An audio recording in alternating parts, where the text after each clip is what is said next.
Hi, everybody, and welcome to another episode of the Double 18 Podcast. I'm your host, Stephen Nagishi. Thanks for joining us on this Tuesday night. We apologize for a little bit of the delay in our start time, which was originally slated at 8:30, 7:30 Central. But we're very, very excited and honored to have all of you joining us on this Tuesday. I'm your host, Stephen Nagishi, at the top left corner. To my right is Bears YouTuber Rishab Skiri, who has been on our show many, many times. To the bottom of me, it is the Harrison Graham, who has been on our show before from YouTube's Chatsport. And below Rishab Skiri, it is high school football head coach Nick Whalen from Wisconsin, who has been with us several times as well. Guys, I am so honored to have all four of you tonight joining us at this time. I know Harrison, we were supposed to schedule you at 8:30, so Harrison can join us for about 35 minutes. So thank you very much for joining me. Let's get right to it, folks. So the Bears, unfortunately, had their winning streak snapped at in Baltimore. 30-16 was the loss, the final. The question, obviously, is the way Caleb played. I think it leaves still a lot to be desired. Although he did look a little bit more decent after watching the tape, perhaps by many people, compared to the last two games. So let's get to the first question. At 4-3, are you happy with where the Chicago Bears are currently? Let's start with you, Harrison. Are you happy with where the Bears are currently at 4-3? I think if you asked most Bears fans before the season, based on when the schedule came out, if they would be pleased with the 4-3 start, they'd say yes, especially after starting 0-2. Obviously, there's context to how you get to a certain record, right? But I think 4-3 is about what this team is. They blew a game in week one. They probably stole a game in Vegas. So it's kind of evened out here.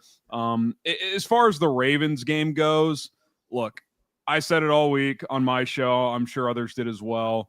That was an empty the tank game for Baltimore. Obviously, when Lamar is ruled out, you like your chances a little more. But we knew it was going to be a challenge with them having to bring it with their season on the line. Obviously, the Bears not having healthy corners didn't help either. And, I think what kind of met its head on Sunday is some of the little things that have been plaguing this team all year. They couldn't overcome it in this game, whereas they've been getting away with it for weeks now. And what do I mean by that? Penalties, not finishing drives in the red zone, untimely errors, miscommunication with quarterback and receiver. They've had these problems really all year, but they've made enough splash plays to make up for it, especially in that 4-game winning streak with all the takeaways on defense. So I think all in all, I think the Bears are in a decent spot, but obviously we want to see continued growth from the quarterback. And, I want to see how this team bounces back. They hadn't lost a game in 42 days, so it'll be a good opportunity on Sunday. Rashad, where are you right now with the Bears at 4-3?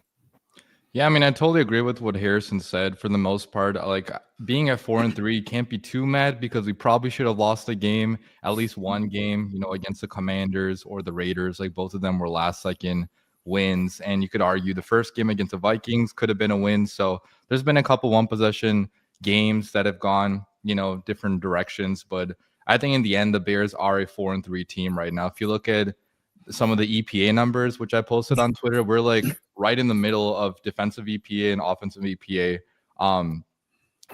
which is like basically where the Bears are at right now, even with how bad the Bears have been as a defense in terms of allowing yards and points. The turnovers we have generated have contributed to positive EPA. If you look at the offense, we've been moving the ball down the field, but the red zone numbers have been a little bit lacking in the last couple weeks. So, I would have liked to see better maybe out of Caleb in the offense. I think Caleb is still maybe not exactly where we wanted him to be, but at the same time, the Bears offense still ranks fairly high in terms of points scored per game. He's learning a brand new offense. I think just seeing Drake May is getting people kind of mad because Drake May is playing at an MVP level right now, but you can't obviously like just compare your quarterback constantly. Like it's just not going to lead to good discussion. So although Drake May is playing at a better level, I think Caleb is still doing a lot of good things, and he's progressing for the most part, besides the last 2 weeks, which were a little bit of a bump in the road. But I think Caleb's going to get back on track, and overall being a high school. Excuse me, I apologize. There's a bit of an issue with the network there. Nick, you being a high school football coach, from your perspective, the Bears are still probably having issues with penalties. And then in the Baltimore game, we saw, Caleb not knowing where, not getting out of the first marker on that last play in the first half. And then even DJ on that miraculous throw and catch, he didn't go out of bounds there. Is there any correlation with, the Bears' lack of undiscipline and maybe with the players not knowing, how many downs, how many seconds, how many timeouts, where's the first down marker? Is there any issues with discipline, you think, with this team that's kind of like contributed to, some of the mind-boggling losses or issues that you still see? I would say yes. I think the operation and everything is just a little wonky right now. And as Harrison said, like, this is kind of who they are. They're the over/under win-loss total is like 8.5. They're 4-3. They're kind of like right on schedule. And to quote Denny Green, like, they are kind of who we thought they were. Like, they play really well at times, then they play really bad at times, and you're like, and I know fans want more out of them, but I think this is just who they are. It's a new coach, a new schemes, so people aren't really going to be in the right spots all the time. Like, I watched an out to DJ Moore, and DJ Moore, as people may or may not know if you don't study film, but DJ's not the most precise player. He just kind of is a go with the flow kind of guy, which doesn't vibe with Ben Johnson. So there was an out route that was high, and people would be like, "Oh, Caleb missed him high." I'm like, I bet DJ probably ran that short by a yard, so then it's a little bit high. And so that is timing based. That is distance based. That is, are you going to be where I think you are? I know people are really mad with Olamide Zaccheaus getting so many targets. Caleb can trust him. Olamide is going to be exactly where he's supposed to be at the right time all the time. Is he flashy? No, he's reliable. And that's why he gets so many targets. So I think right now what we're seeing is, like, while everyone is in different stages of this offense in terms of learning things, like Luther Burden is behind schedule. So is Colston Level. Like, they're playing catch up because of injuries. But, like, DJ's not on schedule with it all. So Caleb's basically throwing to who do I trust the most, which is Rome. And that vibe is like fire right now. And then Zaccheaus. I think those are the two where it's like, I can trust these guys. That's why it's like, when it's third down, it's like, where's Zaccheaus? I know he's going to run a 5-yard in or out, things like that. So I think that's part of it. And then you have this very, I would just call it just disjointed roster because of injuries. So, like, Theo Benedict is in there. And yep, he got burned by Mike Green a couple times. I liked Mike Green a ton, just, his talent wise. And it's like, well, I kind of expect him to lose to Mike Green some, because it's an undrafted free agent. And so, that kills a drive. You're like, oh, well, we should have scored on that one. Okay, then you have a 7th round pick. I know people love Kyle Monangai. I'm not on that train, but, like, he's not getting all of the yards that maybe he should get. And then you have Loveland that's in, and he'll get, a false start. Like you add in all of that stuff, and then obviously the defense is real bad. And last game you have, lose 2 DNs, so our line is tired and not getting pressures. Like, there's a lot of stuff that goes into why things aren't functioning well, and it's not just one thing. I think it's a lot of cogs at the wheel that won't be, I don't think, later in the season when more guys get healthy and when they know the scheme's a little bit better. Can I chime in on some of the details? Oh, go ahead. Go ahead. Through there, I think there were a few examples in this game alone, and there have been in every game. First of all, at the end of the first half, Caleb's getting killed for the intentional grounding. I think the criticism for him not running out of bounds is totally valid. You have to know that situation. Like, I get it. You're being taught to not take a hit. It's a 1-minute drill situation. Find the sideline, get out of bounds. Totally valid. The intentional grounding, it's an option route. I can't say that with 100% certainty, but that looks like an option route to me. And for 2 reasons, Colston Loveland's supposed to break out on this situation. 1, you should be playing to the sideline to try and stop the clock. And 2, there's a linebacker with inside leverage. If Caleb throws that inside, he's going to get clocked. So I think that was a mistake on Loveland. And I would say this too, just to the trust, the details of the route and whatnot, even on the interception, and we all agree, it was late and it was probably not the right decision. That's kind of a lazy route by Rome. He comes in at the 15, and by the time it's picked, he's almost at the 20.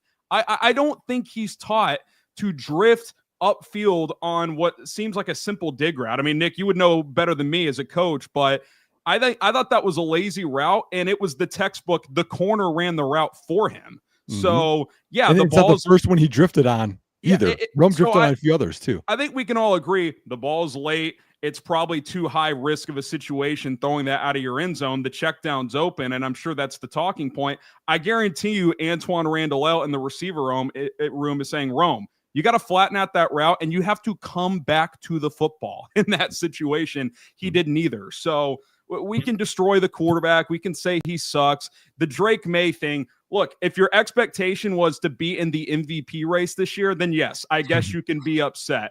But Drake May is playing at a level that no one expected.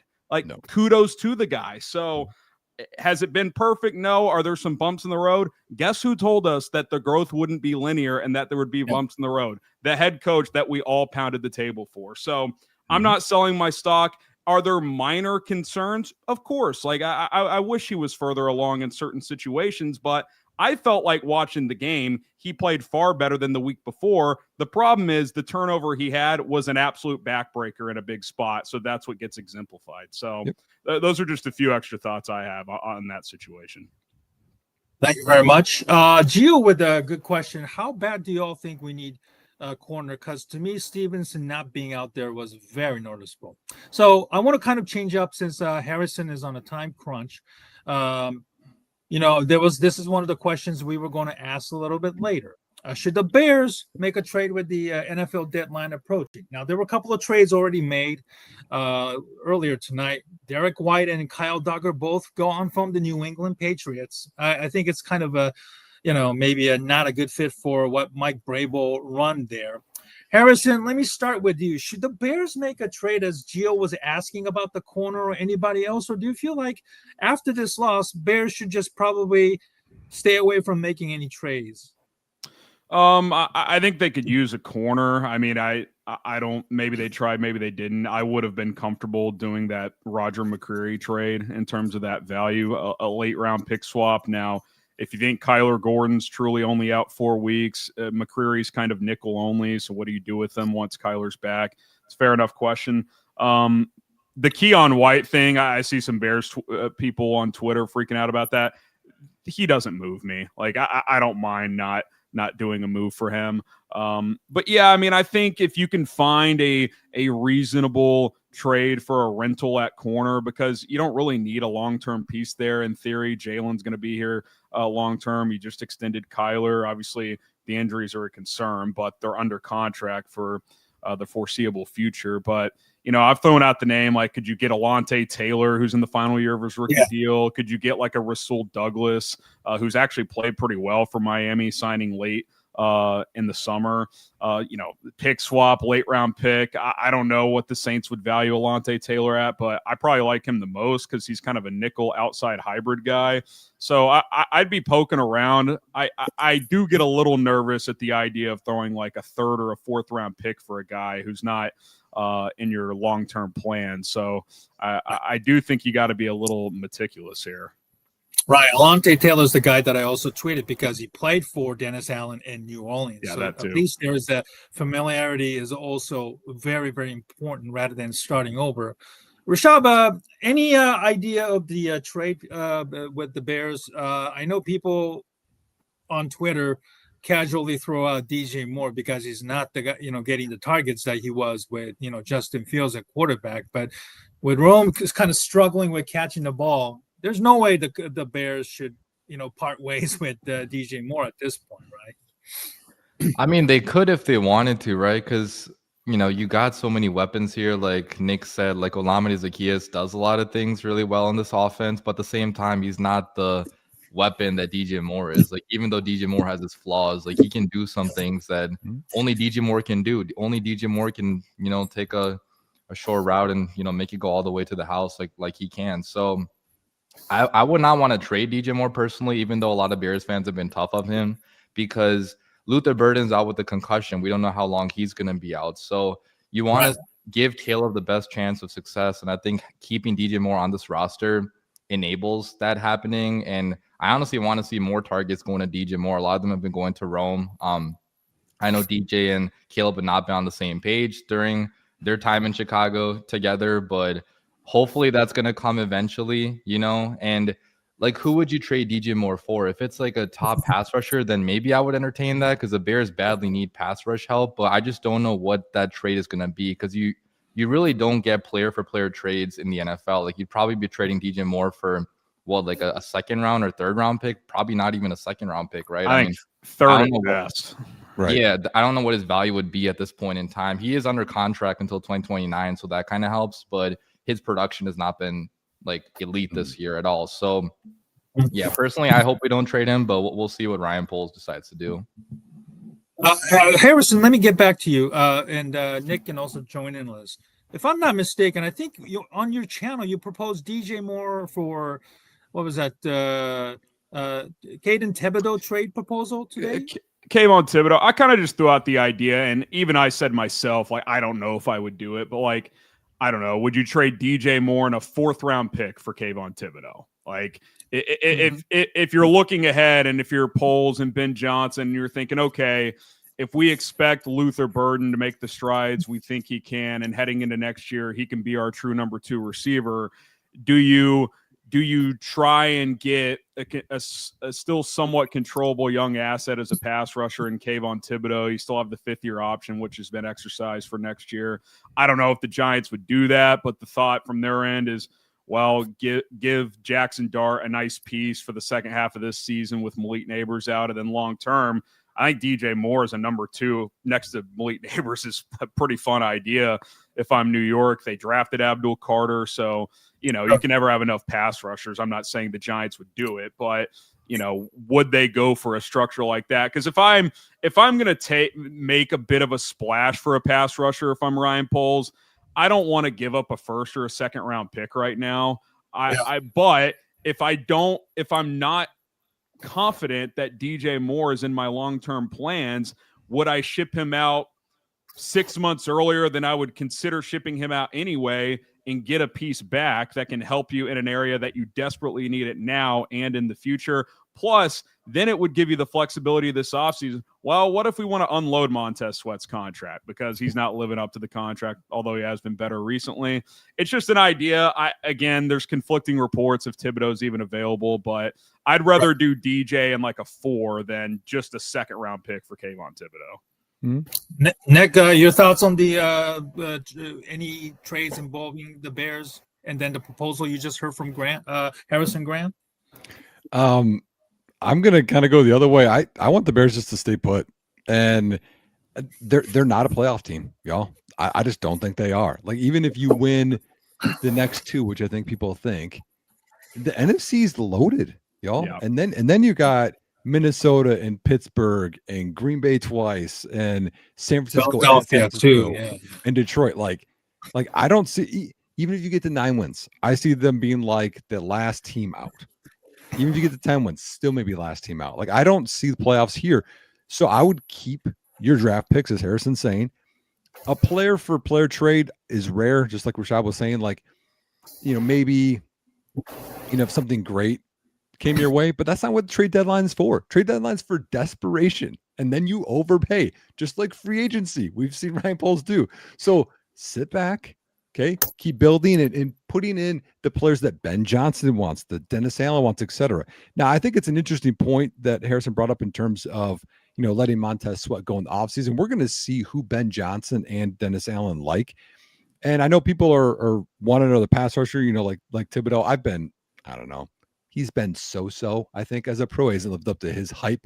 You have to then deal out a whole new contract for him, similar to what you did for Montez Sweat, I would say, because he's going to be second contract, just like Deo. Like, you know, 25, you're going to have to shell out some money. He's not going to come cheap. Is what type of defensive lineman or DNs does he like? He likes big guys that honestly just collapse pockets, because if you're thinking of this dynamic guy to go around the edge, that's not really what Dennis Allen's defense is. It's kind of a bend, don't break. He likes to blitz, stop the run, and kind of smush pockets. I mean, that's just really what he does. So it's going to be kind of interesting, I think, in terms of what they do in the offseason. But I think people that want way more from Dio or Sweat, etc., I think this is kind of what they want. Just last game, though, they had to play all of the snaps because everyone got hurt. And then Grady's been hurt. So I think we haven't really been able to see what the Bears defense is because Edwards was hurt. And now they don't have a corner on the damn roster, basically. You know, like you're going through and through and through, and it's just been dinged up. So it's tough to really just be like, hey, what Dennis Allen wants doesn't work when Kyler Gordon's played like a half that's been healthy, basically, all year.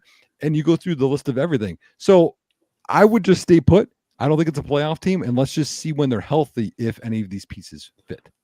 I do got to say, there's no way they're thrilled with what they're getting out of Dio Adangbo. Like, I get play style wise with what you're saying, but I think he's been average as an edge setter in the run game. Like, if he was like setting the edge consistently, I'd be like, okay, like he's not gonna have 8 sacks, but you know he's gonna set the edge, push tackles back, and at least be somewhat disruptive. I think he's been average as a run defender. Like, if he was doing more there, I could kind of accept what I'm seeing from there. But I saw a couple plays last week where they're just simple sweep runs, and he can't get off his block. It's just like, I don't know, man. It's early on that signing has felt like a flop to me. He's playing like a $5-6 million player, and he's making 16. And to your point, you overpay in free agency, but that's a pretty brutal contract right now. Well, so here's a question. I mean, I don't like what I see out of Montez Sweat. So, like, do you think Dio is $10 million worse playing than Sweat right now? Like, because I saw Sweat get moved out of the run game by a tight end and didn't collapse it down. I'm like, what are you doing? You're more powerful than this guy. Well, that's been the underrated talking point about the Sweat contract play in general is when he was in Washington, he was an elite edge setter. Like, he really wasn't a consistent pass rusher. And then he comes to Chicago in second half of 2023. He goes on a heater with sacks, and everybody's like, he's this dynamic pass rusher. Ryan Poles says he's this multiplier. And I'm like, he's never really been that. He's always played with really good defensive tackles in Washington, and he's thrived as a run defender. And I think Eberflus and them were like, hey, we need you to be this dynamic pass rusher because we don't have one. So I think he kind of probably leaned, focused on that, but he's never gotten back to being that good edge setter. Like, more than anything else, that is why he's been disappointing, because A, the pass rush numbers have dipped since the 2023, and B, he's never gotten back to being that dominant edge setter. So, you got two guys in theory that are supposed to set the edge in the run game, and I'd say they're both average at it. Like, that's not $40 million a year. That's pretty. I mean, brutal. Structurally, like how I picture it is they're going to help keep teams behind the chains in the rundowns and early downs, and you're hoping that your Grady, Dexter, etc. interior Billings will be more disruptive and spill things out to you versus them, going around the edge and sacking quarterbacks. Yeah. My guest tonight on my right is Rishab Skiri, the Bears YouTuber from DaWindyCity Productions. Below me is Harrison Graham from YouTube's Chatsport. And then below Rishab is head coach Nick Whalen, the high school football coach who's been on our channel many, many times. All right, so Austin Booker finally got, activated, obviously, with the unfortunate injury to Shamar Turner. My question is, Austin Booker, obviously it's not the big defensive end edge guy that Dennis Allen is known for per se. So Harrison, let me start with you, since we know you're probably going to have bail out in about maybe 10 minutes or so. Austin Booker's activation, do you feel that he can help out in some ways, or do you feel like he doesn't fit the typical Dennis Allen size defensive end, that he might struggle a little bit? What can we expect from him? Yeah, I do think Nick makes a good point in terms of the prototype. He probably doesn't fit that. But I think he can also offer just a different type of pass rusher. And I think it's good to have different prototypes in your rotation, even if those aren't the guys eating up the bulk of your snaps. He did feel like he had gotten stronger in the preseason. Take that with a grain of salt, as we all know. But I think he's got more speed than the other guys you got off the edge. Look, the bottom line is you don't have really any options. So let's get him out there and see what he can do, right? I will say this. I think an underrated loss is Dominique Robinson for the next few weeks. He's actually taken a pretty notable step forward. He is fairly physical in the run game, and he's flashed a bit to me as a pass rusher. So I had no expectations for him. And he's actually played I don't know, a guy, if they wanted to bring him back on a 1 year, $3, $4, $5 million deal, if he's playing like that, never thought I'd say that, but as a DE4 type, he's actually been pretty good this year. Can Booker give you a little bit more than him as a pass rusher while recognizing it's probably going to be a little less as a run defender? That's probably the goal. I mean, I don't think he's going to come in and start taking over games, but get him out there, see what he can do. You're not getting much pass rush production right now.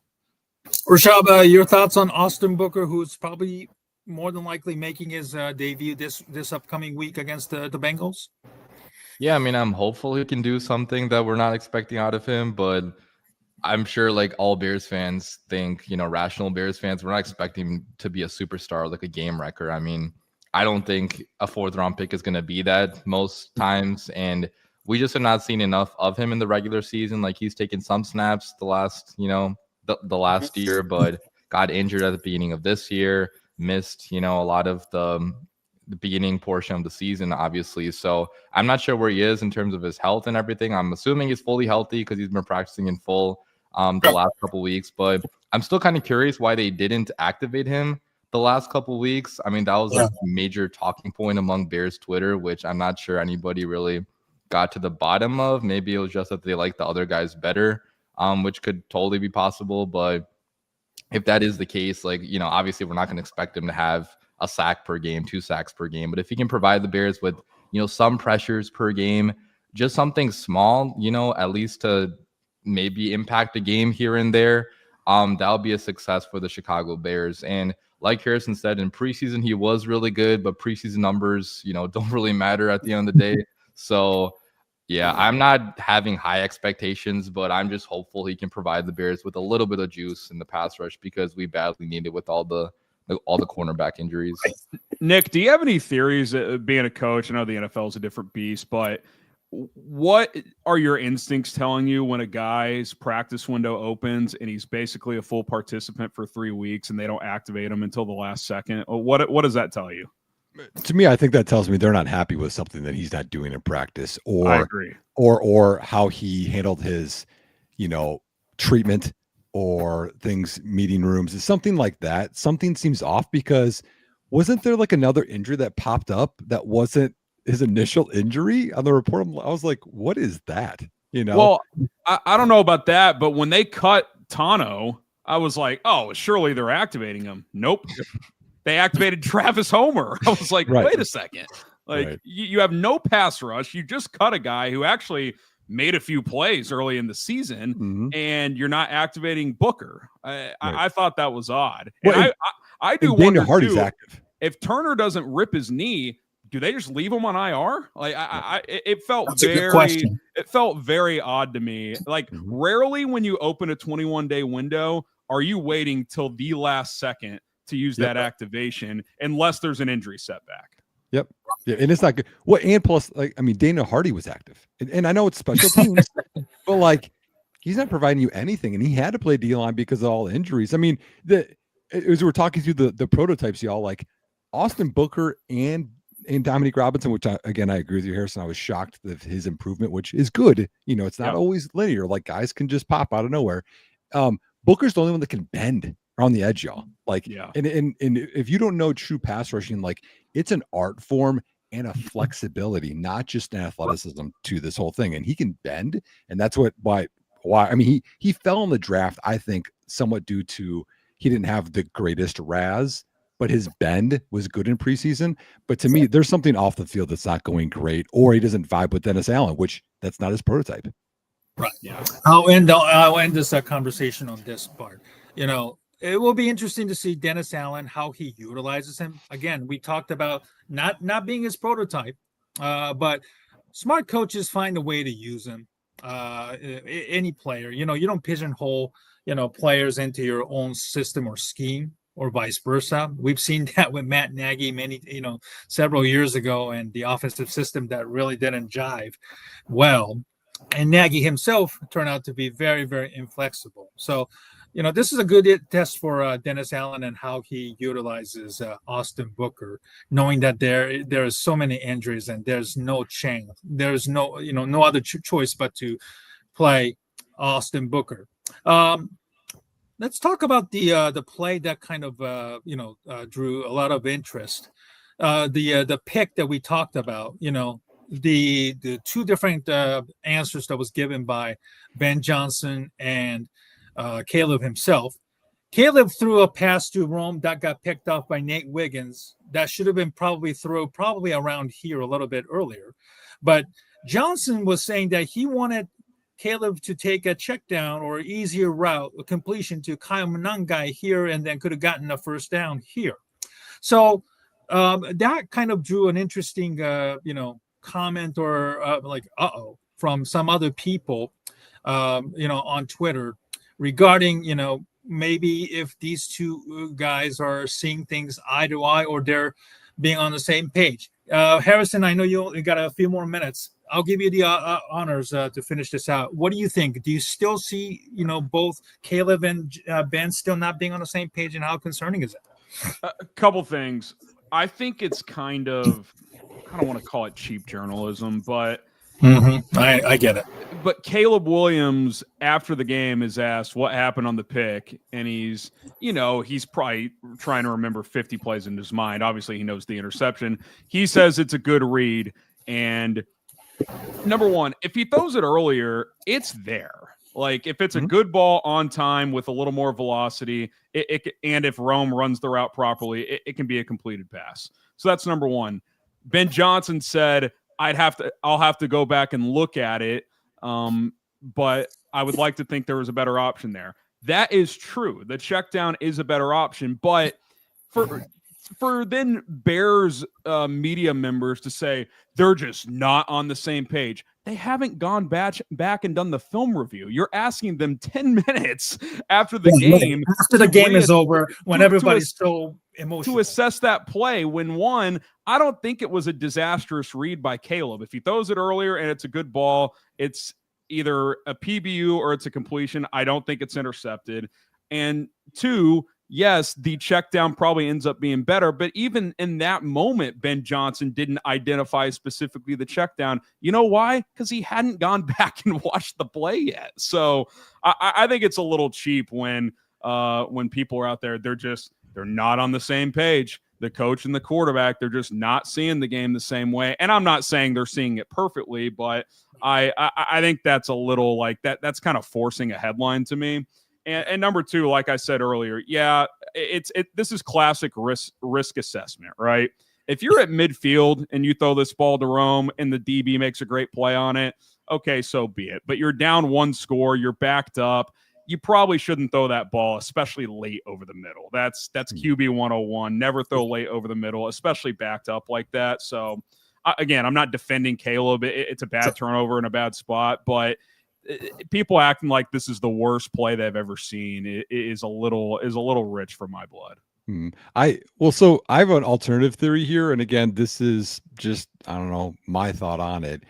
Go ahead, Nick. So you're highlighting. I mean, you look at you have the corner down here, Humphrey, right? So the bottom, go left, right there, right. Okay. That's Humphrey. Okay, so he's coming into Humphrey's zone. Yeah, if he throws it early, it's nice, but really, I think it's DJ on a clear out route, right? And he sees zone. So in my mind, if DJ's taking that route, the other corner, Wiggins, probably should fall off.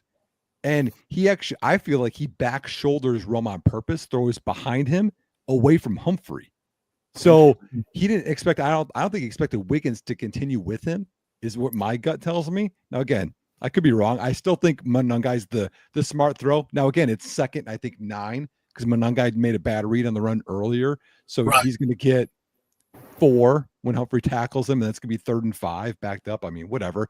But I think he back shoulders him and didn't think Wiggins was going to continue all the way across the field, because really that's man plus zone, or it's a mixed match between the two.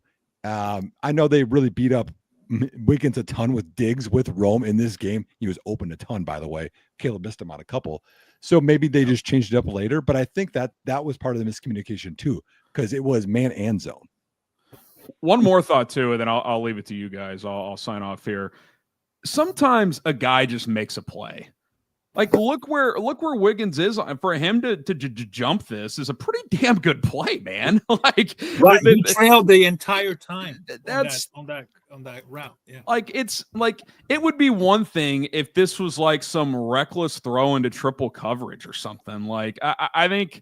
I'm sure there's finite details of the play that are being discussed, and the check down's a safe option, all the stuff we've said. But like, I think this was a pretty damn good play by Wiggins. Like on top of everything else we're saying. Right. And then Johnson did, say on 24 Hours Later on ESPN 1000's coaches show with Jeff Joniak, he did praise Caleb for actually doing watching the tape again, doing a better job than he expected it. And then, he played his butts off and everything like that. So certainly I think, the emotions were probably too high after the game. The way it ended, I'm sure it probably didn't sit well with neither side. And obviously, hopefully, both Caleb and certainly Ben maybe hashed it out, and hopefully things didn't blow over. Harrison, I'm so sorry about having you come on a little bit later. Unfortunately, we couldn't start on time, and maybe there was my fault for miscommunication there. We love your work over at Chatsport, and we'd love to have you on again, maybe down the line again. And please continue your great work and success over at Chatsport on YouTube. Thanks for joining me tonight on this late, and stay safe out there. Yeah, no apologies needed, fellas. This was fun. Would love to do it again sometime. And hey, let's play some games that matter in December, shall we? Like I think we'd all sign up for that. So all right, boys. Absolutely. Y'all have a Thank good you night. very much, Harrison. See you soon. Man. Take care. All right. Well, listen, Rishab, I'm going to give you the floor about. Were you kind of like nervous about hearing the Caleb saying one thing and then Ben saying one thing? Where are you right now in terms of confidence that eventually Caleb will figure out when Ben and Caleb eventually see things eye to eye? Obviously, the comments kind of raise an eyebrows to some people, but where are you right now in terms of confidence level?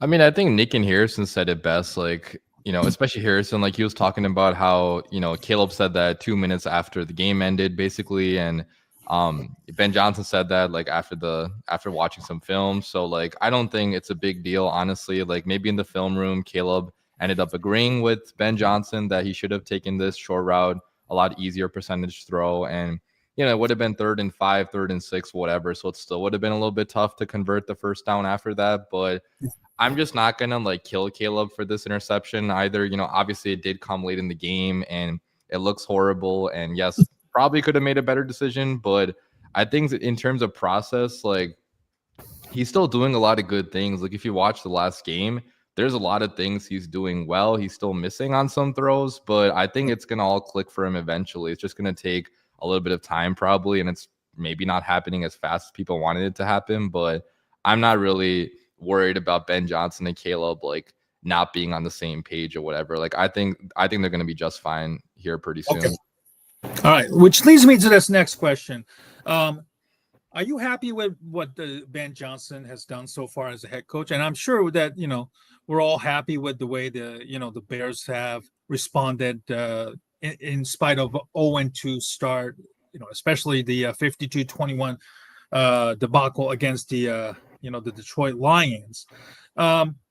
Nick, let me ask you, as a coach's, putting on your coach's hat, what area do you think that Johnson could still be better as he continues to grow as a head coach? Wow, that's a good question. He's very blunt. I know He that is. might not sit well with some guys, but I love it. Well, Yeah. Well, I think he sets clear expectations. He doesn't do fluff with the media. He Yeah. calls out things that he should call out. I think he owns his own mistakes too. Like he's a dude. Like he's not a puppet. That's something I appreciate about him. I also like how savage he is on the sidelines. Like he is like stone cold no matter what. I think part of what I would like to see him improve on are things that we can't see because the operation isn't perfect right now. Like, why is Drew Dalman messing up snaps? Why are people false starting? Is it cadence stuff related? Is that on Caleb? Is that on players? It seems like sometimes blocks aren't happening that should happen. Like, I know people are like, oh, that was a bad play call or sequence when they threw that bubble screen to Luther Burden and he got tackled right away.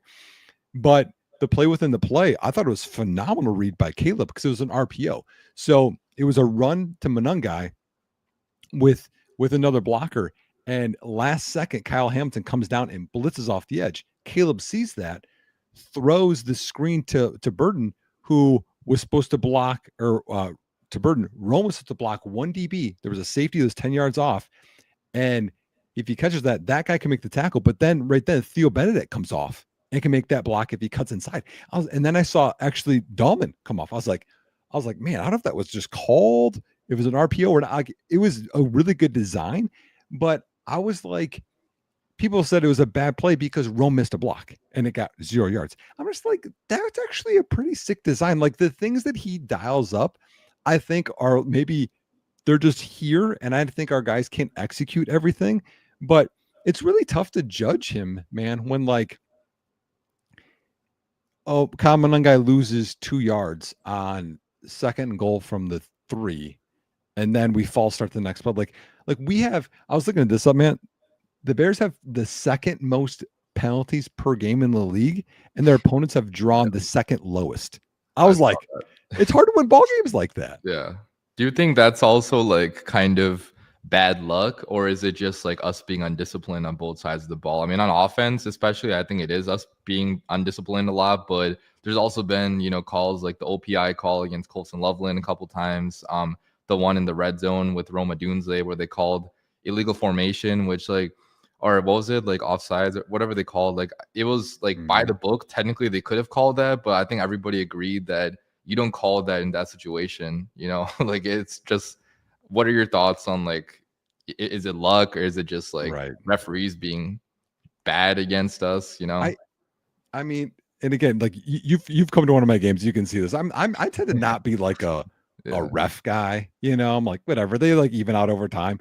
I feel like the Bears have just been getting screwed this year. Like you go back to like the Minnesota game, that bad call on Darnell Wright flipped the entire game and the Bears lost. I felt like that was the same thing in the Washington game, although the turnovers did them in, but they were trying against the Bears. Like I feel like the script writers have it in, and that's why like they have this big discrepancy and how things are. Like even the Zacchaeus one, I was like, how do you not call the helmet to helmet when he could get concussed? If we care about player safety, you don't call any of that, and you're worried about if it was a pick now. Like I'm like, what are we even doing? And that's besides the DeAndre Hopkins win at the end, which I've kind of put that a little bit on Nahshon Wright, because DeAndre Hopkins is not going to beat you over the top, man. Like let's call what he is. You know what I mean? He's in his last year of the league, likely. Like just sit on that back shoulder. Like he's not going to beat you over the top. But like part of that I put definitely on the refs. There are things I see. There's false starts. There's holds. There's, and again, like it or not, you can't hit the quarterback in the head. Jaquan Brisker, but like that one, that's undisciplined. What are you doing? 3rd and like 20? Don't even go near there. You know what I mean? Like I know you're hyped to make a play, but like I think part of that's coaching where it's like, same thing. I can just hit a single. I don't need to swing for the home run and get the fumble. You know what I mean?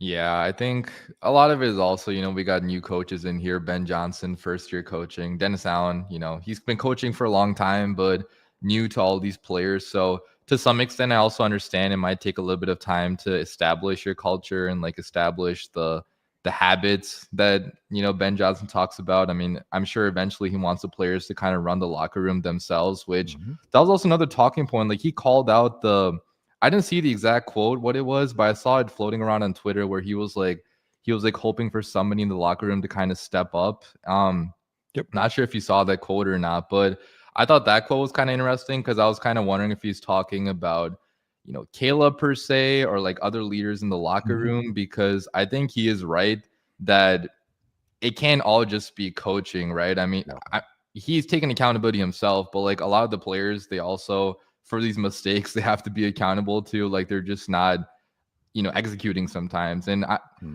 I kind of wonder as a coach, like how hard is it to like kind of establish the habits, the winning habits, the practice mindset, and how hard is it to actually translate to the game? Because you can practice really well, but it doesn't always translate to the game. Yeah. And actually, I think that's a big part of it that people aren't talking about is like, because it all is a whole new staff and you have this whole team, you're still learning how they learn in meetings, what's the best way for me to teach Caleb? Because as you know, the more that you get to know someone, like even if, someone that you're dating, like, okay, hey, they like this, they don't like this, like you're not good right away, man. You get better over time. And so it's the same thing of like, oh, this is their strengths and weaknesses, not just like on a tape. It's like how I interact with them. And then because I'll tell you one relationship right now that is just like crushing it. And again, it could be better, but like crushing it is Eric Bieniemy and DeAndre Swift. DeAndre Swift is like a different guy now. And he's not, he's never going to be that guy, right?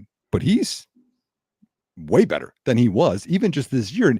And I can see it when I watch how he attacks run plays. Like he'll press the hold, then he'll cut back when before he would just cut back right away. And it sets up more yards. It sets up linebackers flowing over the top. Like it just better for this scheme. And so to me, I think that's directly like, okay, hey, Swift now gets it. So either that's Ben Johnson or that's Bieniemy. I think I should put that on the position coach. So like right there, that kind of shows like weeks 1, 2, we were like, we should trade for a running back. Like, it's like Twitter. And now it's like, hey, I think that we don't need to worry about that one because he finally gets it. God. I'm hoping.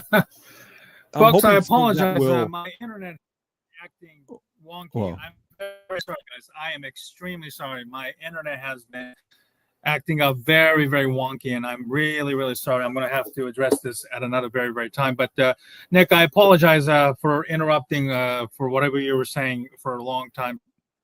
Yeah, no, I'm just talking about like how getting back. Yeah, just like how like DeAndre Swift has like improved. I feel like that's going to happen with more and more players, and I feel like that's where the coaching is. They're going to get to know things. So like, maybe Theo Benedict is going to get better. Not just from him as a player, but because their O-line coach is going to understand how to talk to him more. And same with maybe DJ is going to take a little bit of time with Randall L. and Ben Johnson, et cetera. Rishab, what area do you like you've seen from Ben as most, and then what do you feel like he could still improve upon? You kind of cut out there. You're just asking like what I'm happy with Ben for the most part. Right. Are you happy with Ben for the most part, and what can he improve as a coach? Yeah, I mean, in terms of improvement, there goes Steven again. Hopefully he can come back. But yeah, just to answer his question, like improvement, I mean, he's a new head coach, so maybe just like building those practice habits again. And honestly, everything Nick talked about, like the stuff that we can't see, that's gonna we're going to see it later on in the season. It's not going to be coming right away.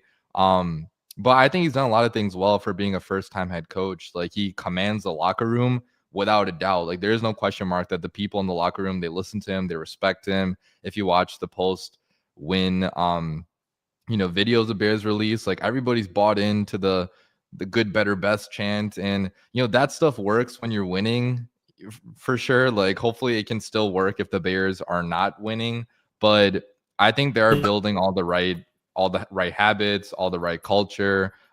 Caleb seems to like Ben Johnson. I know there's a little bit question mark sometimes if they're on the same page, but I think that's just made by media talking heads that need something to talk about. I think Caleb and Ben Johnson are going to be just fine. And Ben Johnson's been impressing me for the most part as a first-year head coach. I mean, before the last loss, I think he was like number 2 in the Coach of the Year race, which he very well still could be. I mean, Liam Cohen is struggling a little bit as of late. His team is. So, Sure. I'm overall really happy with Ben Johnson.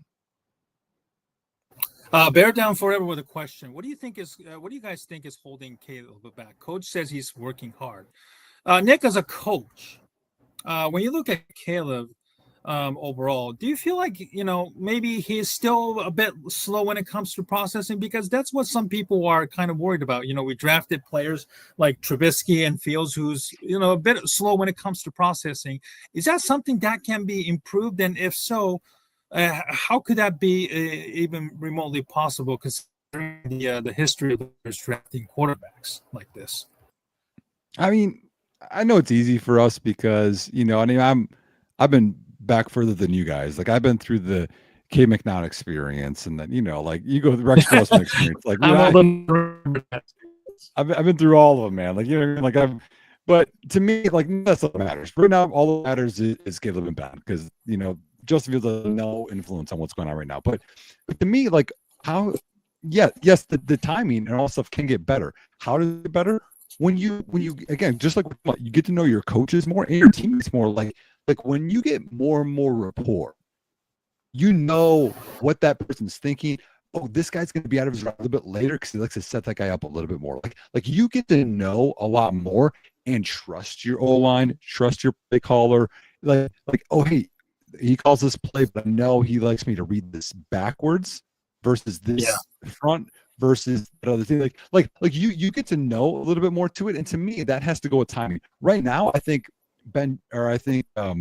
Caleb, it's a little bit too excited and jacked up. And right now he's throwing like some bullets. And it's like, we could go a little more touch on this one. And then there's other times where things I think are turning the corner. For instance, I think the scramble drills are going a little bit better right now, where he buys a little bit of time. Guys are getting open. Rome had that one in the red zone for 3rd down that he went in. It's awesome. He saw them scrambling, didn't panic, turned up the field, pushed in to the DB, then came flat, got the 1st down. Like, it was patience on his end, and Caleb knew what he was doing. So I think more of those things are going to come together. I mean, y'all, that 6th throw Caleb had to DJ, and then the one that Rome dropped, they had pressure right away. Last year, Caleb sacked. I mean, other Bears quarterbacks sacked. Most quarterbacks in the league sacked. I don't know how. He's like dipping and, what's the dodgeball? Duck, dodge, dip, dodge, whatever it is. He repeats it, but like, that's what he's doing in the pocket, and he's getting out of it. He's getting sacked so less, which helps set things up. I know he had the 2 groundings, but like, he's improving in so many areas. I think people just expect him to be a final product, and like, you have to throw it all last year. Last year was crap, and this is his rookie year, and he's improving in little areas. He's not a finished product. Not many guys are in their 2nd year. Baker didn't happen to year 7 or something. Like Jared Goff was in year 6 when it was first year with Ben Johnson. Like, he already learned NFL quarterbacking.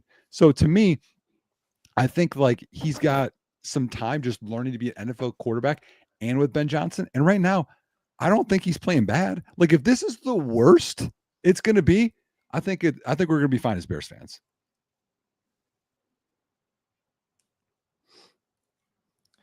I think we lost Steven again. Dude, classic that this is what's up right now. We apologize for bad internet as he just timed out. But I totally agree with what you said. I mean, if this is the worst Caleb is going to be, we're still playing winning football. And you can say he has a lot of weapons, but, at the same time, we've dealt with a lot of injuries, and the defense is not really that good. They force turnovers a lot, so I'll give them that. But, like, they're not good in terms of getting off the field for the most part, right? Like, they don't force 3-and-outs very often. So I just think that Caleb has so much like long-term potential where I don't even get why it's not even worth entertaining that talking point. But some Bears fans are like, oh, sit Caleb for like a few weeks. Like, that's not going to do anything, right? I mean, Tyson Bagent's not going to perform close to how Caleb is performing. Maybe he will in some aspects, but like Caleb can do certain things that other quarterbacks can't. And he drafted Caleb at number 1 for a reason. I mean, Ben Johnson came here partly for Caleb Williams, and I think he really believes in his ability to get through to Caleb and coach him up to being hopefully one of the top quarterbacks in the league. Folks, I really apologize. This internet issue has, I know Bear Down has been using hotspot, but the hotspot even is not even coming through my phone, and I'm really, really disappointed about myself for ruining our evening so far. Bro, you're all my good. apologies Steven. to Nick and Rishab. So my Steven, apologies hold on. there. I got one thing here.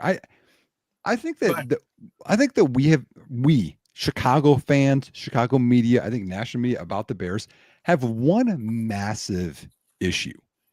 It's that we don't know how to be supportive of a quarterback. We just don't. It's like Yeah. Caleb's awesome. Caleb sucks. Fields, like it is all Right. of this, and it's and Exactly. they don't do that. We just They don't want do our that elsewhere. quarterback to be just as good as the others, Right. And he's a young guy. Like we just need to breathe. And I think he has like a 90 quarterback rating. If he did that for all of this year, okay. It's just got to steadily progress. Like teams don't freak out in other places. This is better than Jordan Love was for the first half of his first year starting, and he was in the fourth year of his being NFL. But what they have confidence they'll just develop. Let's be supportive. Let's not boo the offense. Let's not boo the players.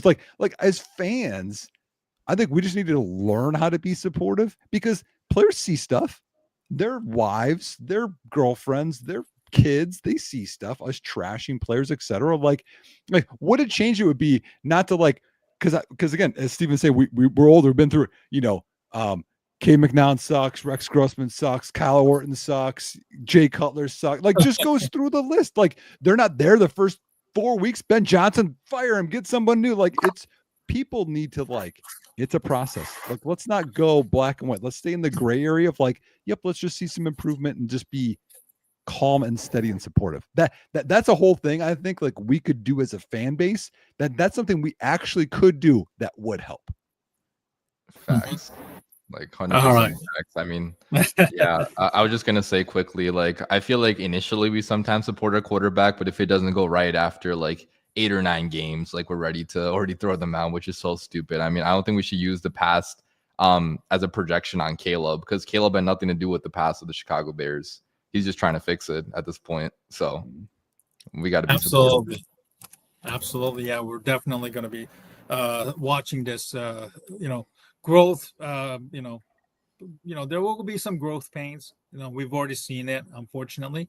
But, the fact that Ben has gotten this team focused and at least competing and, bought into what he was buying, what he's selling. So I'm very, very encouraged. And certainly, with the offense, sometimes,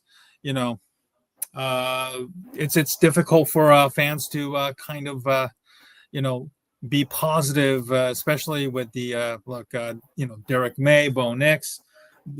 They're doing pretty well so far. Jaden Daniels already took his team to the NFC Championship last year, although this year, he's been banged up pretty badly as well. So is Michael Penix Jr. too. It's a gradual growth process. It's kind of easy to compare, the other teams and what they have and what we don't have. But I think the patience certainly is required.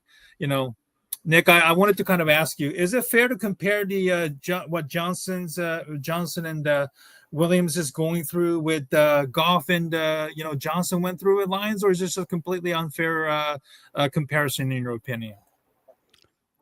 I mean, in a way, yes, but I think Johnson probably should be better because that was his first stint as an OC. So you'd think you should be better, but then I know now it's as a head coach. I mean, I think something similar. Yeah.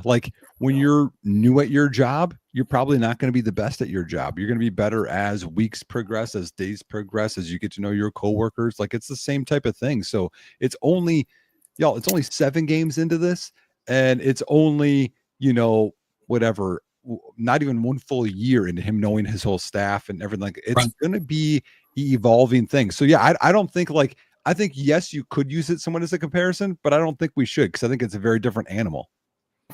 Mm-hmm. Yeah, boy, Randy. I know he asked me this question already about the secondary part. Randy, I know you probably joined us late. We had a conversation with Harrison before he from Chatsport about the trade. Maybe we should just probably sit pat and wait for it. I think if Tyreek Stevenson is healthy this week, that should be a big help. And if the Bears are probably going to make a deal, in my opinion, it would have to be somebody like Alontae Taylor from the Saints, who played for Dennis Allen for a couple of years and knows his system. I'm sure Dennis Allen is probably pounding his table just to get some healthy bodies in before the trade deadline, which is next Tuesday night. All right, so let's give a kind of a quick look around the NFC North and the rest of the league. Let's do some kind of lightning round situations. Rishab, let me start with you. Will the Bears finish dead last, or do you feel like Minnesota's the clear cut? We'll finish third, I think. I think Vikings are the worst. It's kind of hard to say though, because like their coaching staff has proven a lot. You know, Brian Flores has proven a lot as a head coach or as a DC. O'Connell's doing a lot of good things, but with Carson Wentz, like that whole fiasco, I wonder if that's going to impact the locker room to some extent, because they had Carson Wentz out there when he was like severely injured. So that's kind of been a talking point around Vikings Twitter, which I'm not sure if that's going to impact their season at all. But regardless, I'm not a massive believer in JJ McCarthy. He does have the weapons, he has the infrastructure, but even the offensive line there's been kind of bad lately. So I think Vikings are going to be number 4, Bears 3, Packers 2, and Lions 1. Nick, will Caleb Williams exceed 4,000 yards this year, in your opinion? I'm gonna say no, because I think I mean I would like him to. I think that they're gonna run the ball a lot more than people would like, because it's working. So it's like right now, let's just keep running the ball and keep games close, and that helps out with play action.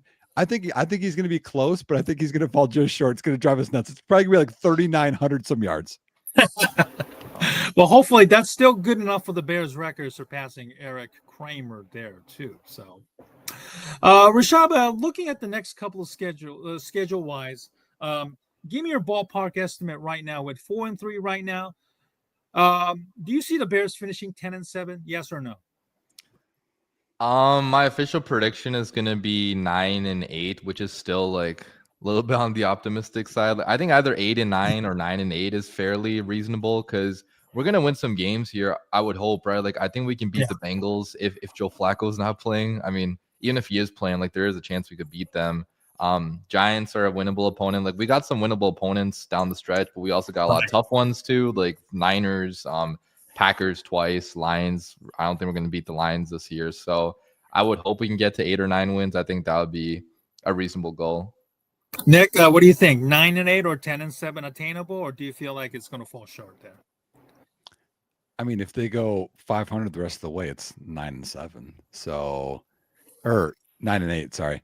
To me, when I look at it, it just looks daunting. Not that I don't believe in them. I don't believe in the defense more than I believe in the offense right now. I'll say 9 wins is probably the max this year. Okay. Who's your MVP so far? Next, let me start with you. Is Daniel Jones a legit contender, or do you feel like he's going to fall off at some point? Oh, I thought you meant for the Bears. Sorry. Oh, yeah. Well, let's start with the Bears. Bears early MVP so far. I'll go one of both. I'll go offense, Rome Odunze. I think he's proven himself to be not just a Chicago wide receiver 1, but I think NFL wide receiver 1. I think he's the top 10 receiver in the league, despite the drops. So he could get better. And then defensively, it's probably got to be Kevin Byard, even though now that he played great, but he almost had another pick last week. He should have won the week before. In terms of NFL, I'm going to go with Drake May, just because I think the Colts MVP is Jonathan Taylor. Oh, yeah. That's probably like like fighting over both splitting stuff like that. That's for sure. Rishab, who's your Bears MVP so far, and as well as the NFL MVP so far? Yeah, Bears MVP. I'm gonna go with Joe Tooney. I mean, obviously a guard cannot be the most valuable player, for the most part, but like in terms of how good he has been fantastic. His name has only been called one time the entire season. He's been rock solid, pass protection, like, and everything we asked out of him, he's given us. Like, he's been a fantastic trade by Ryan Poles. So I'll say that for offense MVP. Defense MVP, probably agree with Kevin Byard, or maybe Yep. Edmonds has been a lot better this year too. He's had a couple picks. He's made some big time plays. So, one of those guys. And then NFL MVP. I wanted it to be Baker Mayfield before the last couple weeks happened, but that's probably not gonna happen anymore unless something crazy happens. But yeah, I'd probably go with Jonathan Taylor at this point in time. I really want a running back to win it badly at some point, just for the culture. I mean, it's been such a long time since a running back has won it, so I hope it's Jonathan Taylor. But at this point, it could really be a lot of different people because nobody's really separating themselves, I would say. Mm-hmm. Nick, who's the next coach who gets booted, in your opinion? I mean, it's tough because I can't figure out what's going on with the Atlanta Falcons, because if they would have just taken care of business, I think Mike McDaniel would be gone already. Man, the next coach gone. Right. Mike McDaniel, Jonathan Gannon, Kevin Stefanski, Brian Daboll, any of them could go at any time at this point. Yeah, I mean, Daboll, they at least got a little fire now with Dart. Man, I'll go Mike McDaniel just because it's too easy. They've just been a disaster. I think Gannon might get at least to the end of the year. They've shown a little bit, but man, like the Dolphins have shown nothing outside of last week, which Tua looked like his normal self. It was so weird. Rishab, who do you think is the next coach to get booed? I think it might be Gannon, simply because they keep on losing these close games every single week, and at some point your locker room might fall apart because of that. I mean, we saw the Eberflus. It kind of reminds me of Eberflus in some ways from last year. Like after the Hail Mary, every close game we just lost. I think that's what's happening in Arizona right now. Like, they just cannot find a way to win a game, even though they've been in every single game. And I think at some point his message is just not gonna come across to the players anymore. Your boy Randy, do you see a cornerback in trade coming? I do think it, at least for the Bears. I might be the only one who thinks that might be coming. Let's end on this one. Any surprise player do you see being traded? Yes or no? Nick? Surprise player being traded. Yeah. Do you see any big one happening? Like, say, Max Crosby. You don't see that? No. I mean, there's been more trades, so I'll give it that, but I don't know. I don't see it happening because it's too tough with contracts, and like they're not valued the same with trade compensation. So I'll say the non-exciting thing. No. Rishab, do you see any big names being moved? I mean, Kirk Cousins maybe, but I don't even think his contract is movable, right? Like, bad last year. And he looked horrible too. So like, I don't think anybody wants him. I don't think his contract is like tradable either. So yeah, I mean, this is not like the NBA. Like, you're not going to get flashy trades most times. Like, here's one like no one's even flashed out there. Like, why doesn't Chicago go knock on New Orleans' door? Your season's over. Go get Cam Jordan. He's old, not much left. Right. Allen knows him. Go get DeMario Davis. Their inside linebacker. And you know what I mean? Like bring over some of those vets that you trust that can pick up your scheme in no time and jumpstart this defense a little bit. Exactly. So yeah, Cam Jordan, DeMario Davis, and then Alontae Taylor. Not all three of them will be, coming to get all of them. Three of them. Maybe at least one out of the three, might be. Certainly, if Dennis Allen's like, I need help bad, we're like MASH units. Nobody's healthy. Everybody's, I have a question for you guys. Yeah. When does Jalen Johnson come back? Ooh. I think it depends on the where the Bears are record-wise next month. Yeah. That's a good point. Yeah. If the Bears are like hovering over 500, and if Jalen's like, I'm still not healthy enough, I think they might shut him down. And hopefully, Kyler Gordon will be back healthy, and and that also might play a role in it too. If Kyler is healthy after being placed on IR, and if he's balling, And I think they can, get through the season with Tyreek Stevenson and Kyler Gordon, provided that both of them are still healthy. But, I think Jalen might come back if the Bears are somehow in the thick, still in the wild card chase. That's how I see it. What do you guys think? I think he wants to come back. I mean, like, I know people question I don't know, people were saying just crazy stuff earlier in the offseason about him wanting more money or whatever. Like, I think he's a very motivated dude. Like, I think he wants to go out there and play and prove he's still one of the top cornerbacks in football. I wonder if he came back too early in week 1. I mean, clearly that's probably what happened because he re-injured his that was the same injury he had early on, right? The groin injury. Yeah, so like he kind of like reflared that when he came back a little bit too early, or sorry, in week 2. So I think he's gonna want to go out there, but hopefully the training staff like holds him back if he's not fully ready. But I'm not a doctor, so I don't know what to say about that. Right, the injuries are really, really killing, and I was trying to get to the injury part. Unfortunately, because of the internet issue, we could never really got to it. I do believe, though, that the training staff is not on safe grounds at this point right now, with Ben Johnson kind of trying to evaluate the entire organization and trying to overhaul things. Mm-hmm. Nick, do you agree with that, or do you feel like this is just one of those freakish things? Well, I think philosophically, every organization is a little bit different. There's some organizations that they're very conservative with injuries, hold guys out an extra week, maybe an extra couple weeks to make sure that they're fully healthy. It looks like Chicago is not one of them. It looks like, oh, hey, you think you got a shot? You want to play? Like, give it a go. Because, like, I think Grady Jarrett, like, we've not seen him healthy the whole year yet. I think he's limping around out there trying his best. We saw Kyler Gordon come back on IR. We saw Jalen Johnson come back.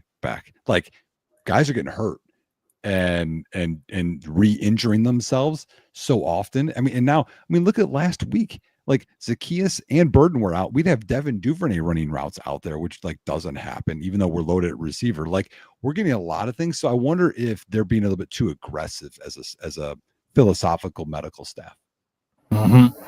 Yeah, unfortunately, injuries are becoming a problem, like Bear Down Forever has said.